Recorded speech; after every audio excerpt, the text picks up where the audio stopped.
राहुल चौहान, सीधे चलते हैं खबरों में। पोखरा नेपाल में फहराया तिरंगा, किया भारत का राष्ट्रगान। गोरखा सैनिकों का वीडियो वायरल। गोरखा सैनिकों ने भारतीयों का दिल जीता। पोखरा नेपाल में फहराया भारतीय तिरंगा।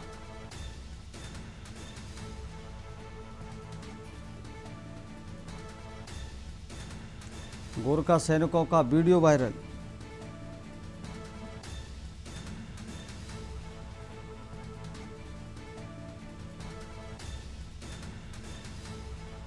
पोखरा नेपाल में फहराया भारतीय तिरंगा।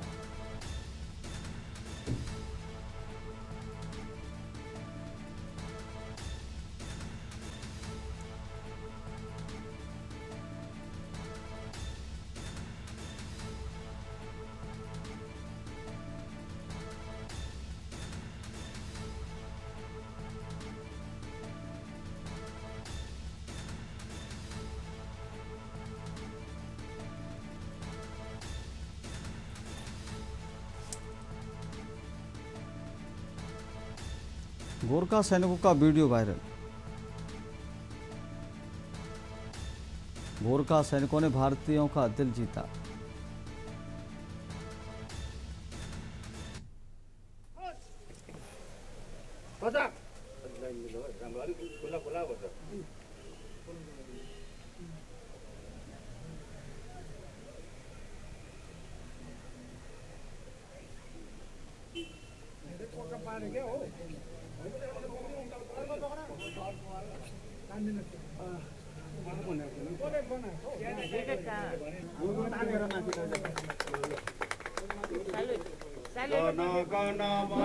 अधिनायक जय हे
अगली खबर का रुख कर लेते हैं। दिल्ली पुलिस की कार्रवाई की होगी जांच। सीजेपी के संसद मार्च पर हुई थी पुलिस कार्रवाई। एससी के पूर्व जज करेंगे जांच। आज होगा कमेटी का गठन। दिल्ली से बड़ी खबर आपको बता रहे हैं। सीजेपी के संसद मार्च पर हुई थी पुलिस कार्रवाई।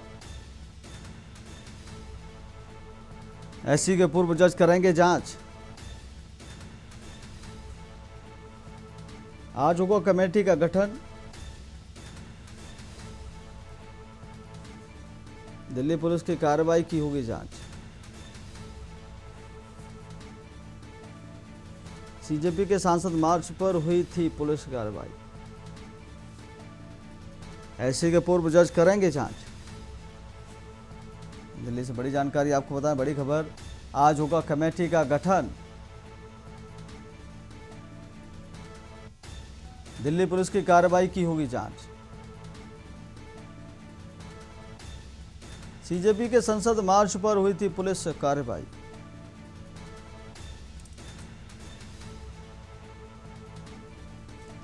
एससी के पूर्व जज करेंगे जांच। आज होगा कमेटी का गठन। दिल्ली पुलिस की कार्रवाई की होगी जांच। सीजेपी के संसद मार्च पर हुई थी पुलिस कार्रवाई।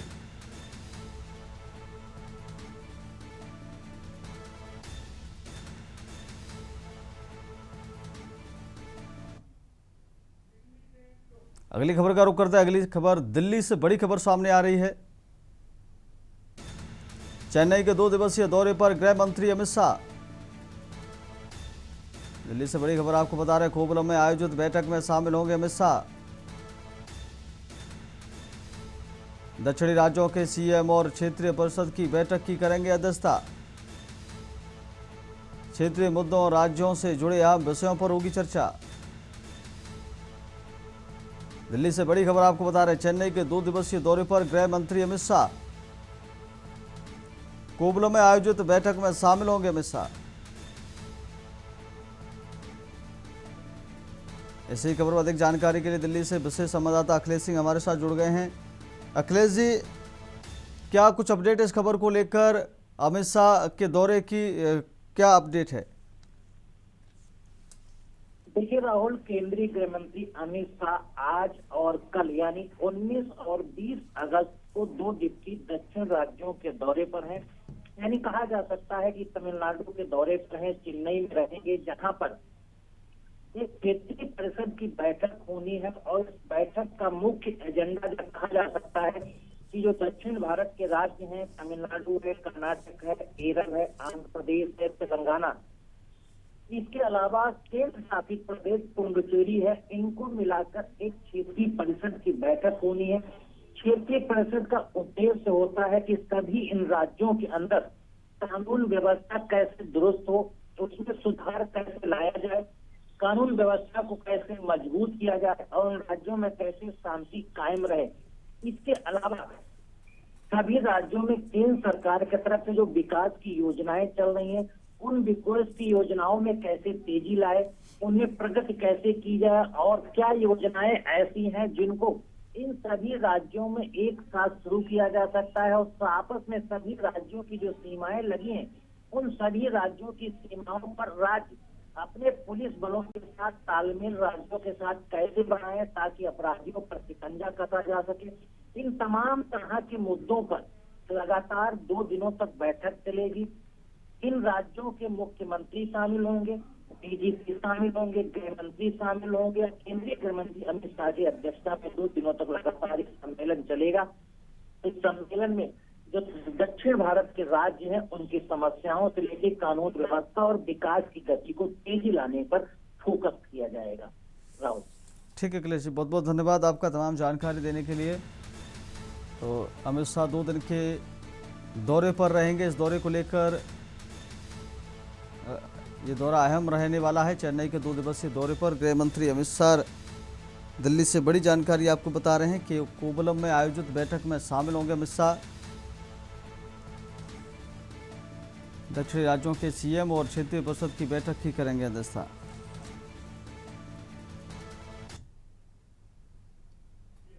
अगली खबर का रुख कर लेते हैं। मुरादाबाद के भोजपुर थाना क्षेत्र में ट्रक चालक से 2000 रुपये नहीं देने पर 2 पुलिसकर्मियों पर ट्रक ड्राइवर की मारपीट करने का आरोप लगा है। मारपीट की गई है भगतपुर थाना क्षेत्र के ग्राम मलूपुरा हरदोहाडाड़ी निवासी दानिश पुत्र नब्बू खान ने 2 पुलिसकर्मियों पर गंभीर आरोप लगाए हैं। घटना 18 अगस्त की सुबह करीब 9 बजे की बताई जा गई है। मारपीट का एक वीडियो भी सोशल मीडिया पर वायरल हो रहा है। दानिश के अनुसार वह ट्रक लेकर मलूपुरा से पीपलसाना जा रहा था। गणेशपुर से भोजपुर मोड़ जाने वाले मार्ग पर 2 पुलिसकर्मियों ने उसका ट्रक रुकवाया। पीड़ित का आरोप है कि पुलिसकर्मियों ने अपना नाम कुलदीप और अमजद बताया और उससे 2000 की मांग की। रुपए देने से इनकार करने पर उसके साथ मारपीट शुरू कर दी गई।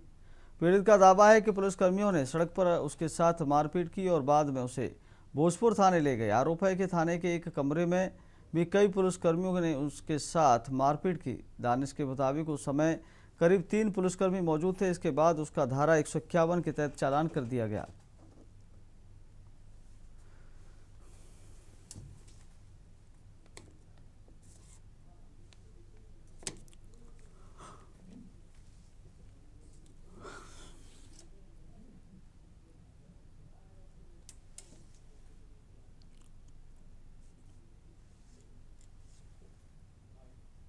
ये हमारा छोटा भाई है, ये गाड़ी चलाता है। क्या नाम है इनका? दानिश। अच्छा, फिर क्या? ये यहाँ से मधुपुरा से और भोजपुर जा रहा था जी। तो भोजपुर से थोड़ी पहले जब नेशनल का रास्ता जाता वहाँ पे 2 पुलिस वाले थे जो मतलब उन्होंने गाड़ी रोकते हैं वहाँ पे और तो इनको रोक लिया उन्होंने। अब ये उतर के गए, बोले क्या बात है, बोले पैसे दे के जाओगे यहाँ पे 2000 रुपये, जब आगे पड़ोगे नहीं तो बड़ी नहीं देंगे। तो ये इन्होंने गाड़ी अपने पीछे कर ली। फिर ये 500 रुपये देने लगे, उसके बाद भी नहीं माने। अभी इन्होंने जिसके चावल भरने रहे थे उन्हें बुलाया, तो उन्हें बुलाने के बाद में फिर इन्होंने अपनी गाड़ी मतलब जैसे थोड़ी सी आगे बढ़ाई, भोजपुर वाले रास्ते पे नहीं पहुंचे थे, पीछे ही थे। जैसे इन्होंने गाड़ी आगे बढ़ाई, फटाक से 2 पुलिस वाले आकर एकदम गाड़ी में चढ़ गए और इनसे मारपीट करने लगे। उनका नाम पता है आपको? तो शायद मुझे तो ऐसे पता नहीं, लेकिन अमजद अली और कुलदीप बता रहे थे भाई। गाड़ी लोड करने जा रहे थे गणेशपुर। अच्छा, कहाँ से? मलीपुरे से जी भोजपुर जाती गाड़ी। जी। वहाँ पे 2 पुलिस वाले खड़े थे, कहाँ पर खड़े थे? गणेशपुर वाले मोड़ पे। अच्छा। जब उनके पास गए हम तो उन्होंने 2000 की मांग करी, अच्छा। तो हमने 500 की मांग करी। ये गणेशपुर वैसे कौन सा थाने में आता? ये भोजपुर। अच्छा। उसके बाद में जब हमने उनसे बोला कि हमारे पास इतने नहीं हैं, तो उन्होंने गाड़ी पीछे करा दी। फिर 2 पुलिस वाला आए, तो उन्होंने आते गाड़ी में, वीडियो में आपने देखा भी होगा, खींच रहे हैं, ज़बरदस्ती मार पिटाई करना चालू। कितने पुलिस वाले थे सारे? 3। अच्छा, क्या क्या नाम है? नाम पता आपको उनका? एक का अमजद, हाँ। एक का कुलदीप। अच्छा। इसी बीच दिल्ली से बड़ी खबर सामने आ रही है। दिल्ली से बड़ी खबर आपको बता रहे हैं। बैठक में सभी शाखाएं लेंगी भाग। कुल 32 संगठनों के प्रमुख पदाधिकारी भाग लेंगे। बैठक में सभी शाखाएं लेंगी भाग। दिल्ली से बड़ी खबर आपको बता रहे हैं। कुल 32 संगठनों के प्रमुख पदाधिकारी भाग लेंगे। बैठक में डॉक्टर मोहन भागवत होंगे शामिल। दंतोत्रेय होश वाले भी होंगे शामिल। दिल्ली से बड़ी खबर आपको बता रहे हैं। आरएसएस की 3 दिवसीय समन्वय बैठक आज से। विशाखापट्टनम में होगी शुरू बैठक। अखिल भारतीय समन्वय बैठक का होगा आयोजन। सरकार्यवाहक और केंद्रीय अधिकारी रहेंगे मौजूद। दिल्ली से बड़ी खबर आपको बता रहे हैं। आरएसएस की 3 दिवसीय समन्वय बैठक आज से। विशाखापट्टनम में होगी शुरू बैठक। अखिल भारतीय समन्वय बैठक का होगा आयोजन। 19 अगस्त से 21 अगस्त की शाम तक चलेगी बैठक। बैठक में सभी शाखाएं लेंगी भाग। कुल 32 संगठनों के प्रमुख पदाधिकारी भाग लेंगे। बैठक में डॉक्टर मोहन भागवत होंगे शामिल। दंतात्रेय होश भूसले भी होंगे शामिल। दिल्ली से बड़ी खबर आपको बता रहे हैं। आरएसएस की 3 दिवसीय समन्वय बैठक आज से। इसी खबर पर अधिक जानकारी के लिए हमारे साथ विशेष संवाददाता अखिलेश सिंह हमारे साथ जुड़ गए हैं। अखिलेश सिंह, आज से आरएसएस की 3 दिवसीय बैठक का आयोजन हो रहा है, क्या बैठक को लेकर अपडेट है? देखिए, राष्ट्रीय स्वयंसेवक संघ की हर साल राष्ट्रीय समन्वयक एक बैठक होती है और ये लगातार 3 दिनों तक बैठक चलती। इस बार भी राष्ट्रीय स्वयंसेवक की 3 दिवसीय अखिल भारतीय समन्वय बैठक शुरू हुई है, जो 9 अगस्त से शुरू होगी और लगातार 21 अगस्त तक चलेगी। सबसे बड़ी बात है कि राष्ट्रीय स्वयंसेवक संघ की जो 32 शाखाएं काम करती हैं, जो समाज में प्रेरणा के लिए लगी हुई हैं, उन सभी शाखाओं के मुखिया शामिल होंगे, सभी शाखाओं के वरिष्ठ पदाधिकारी शामिल होंगे।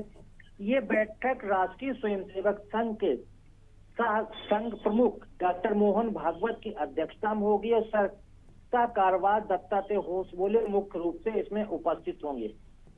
इस बैठक का सबसे बड़ा उद्देश्य है कि नशाखोरी को मुक्त करना, युवाओं में बढ़ रही नशे को दूर कराना, जनसंख्या असंतुलन हो रहा है, जनसंख्या संतुलन की स्थिति की ओर बढ़ना।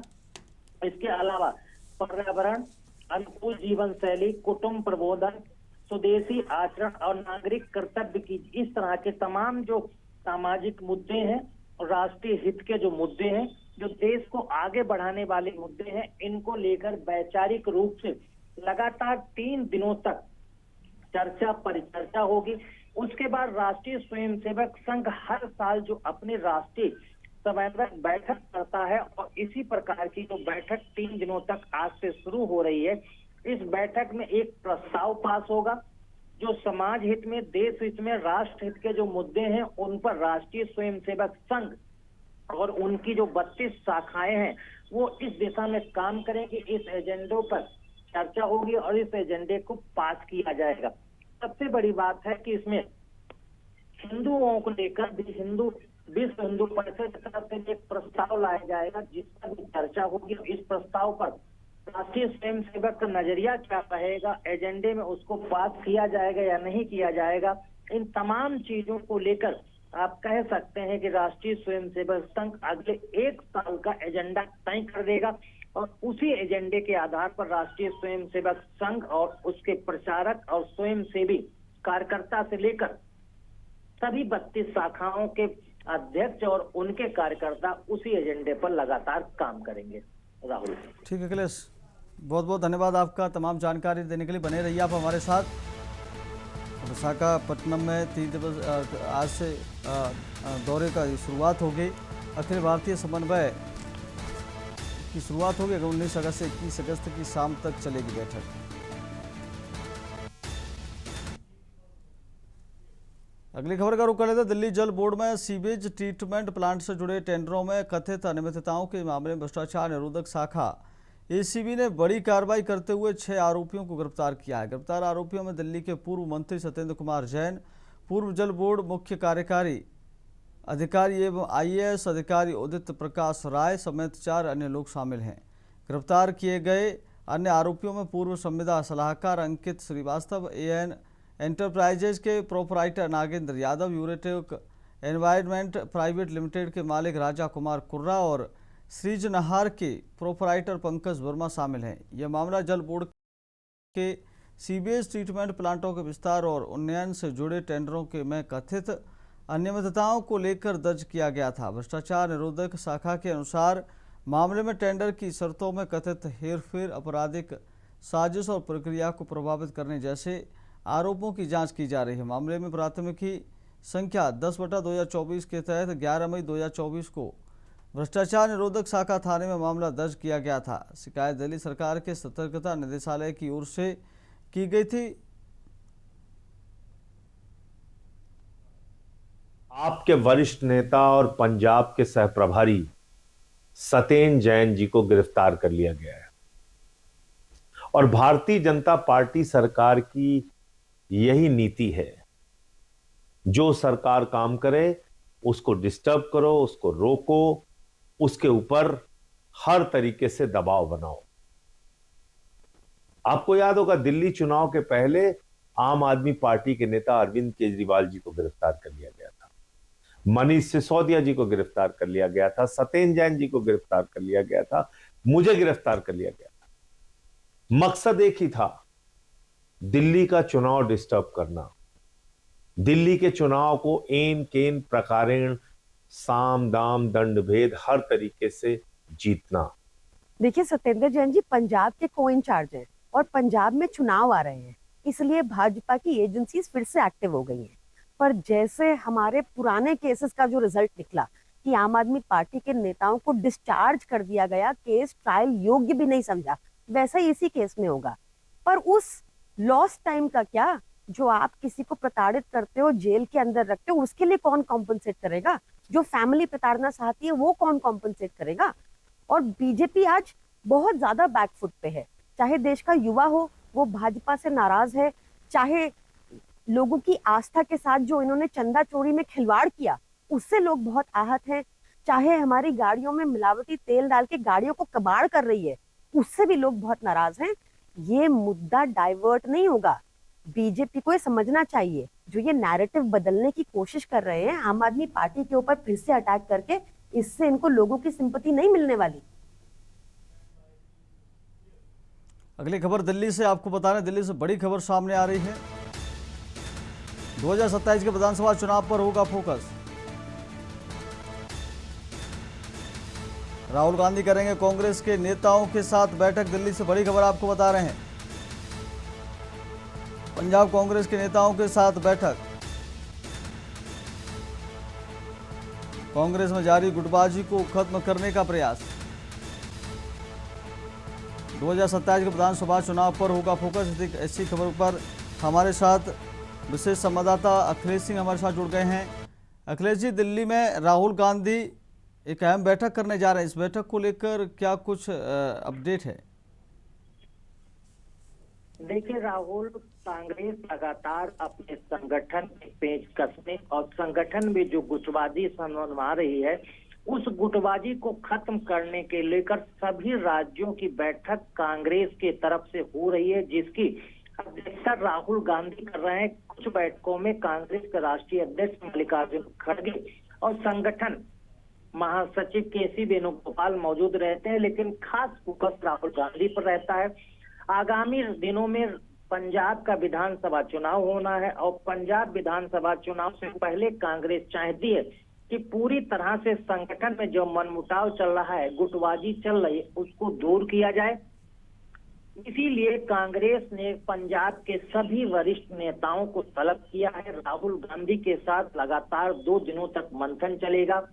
आज होने वाली बैठक में राहुल गांधी सबसे पहले कांग्रेस के पंजाब नेताओं के बीच जो गुटबाजी चल रही है, जिसके वजह से कांग्रेस का संगठन बिखरा हुआ है, चुनाव की तैयारी चल नहीं पा रही है, रणनीति बन नहीं पा रही है, इसको लेकर आज मंथन होगा, बातचीत होगी और जो गुटबाजी नेताओं के बीच में उसे दूर करने की कोशिश की जाएगी। इसको लेकर राहुल गांधी आज सभी नेताओं से बात करेंगे।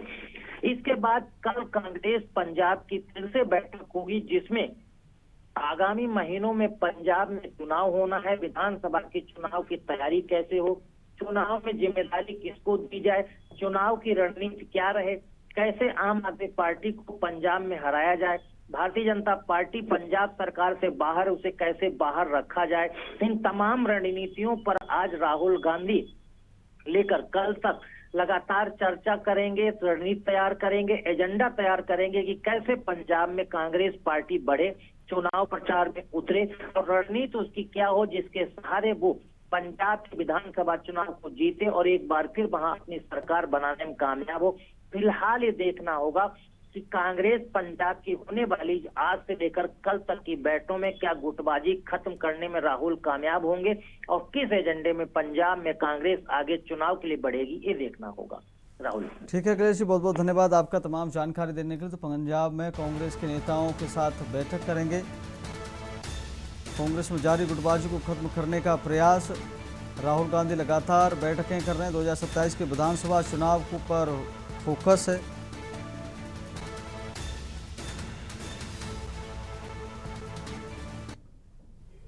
फिलहाल इस बुलेटिन में मेरे साथ इतना ही। देखते रहिए न्यूज इंडिया। नमस्कार।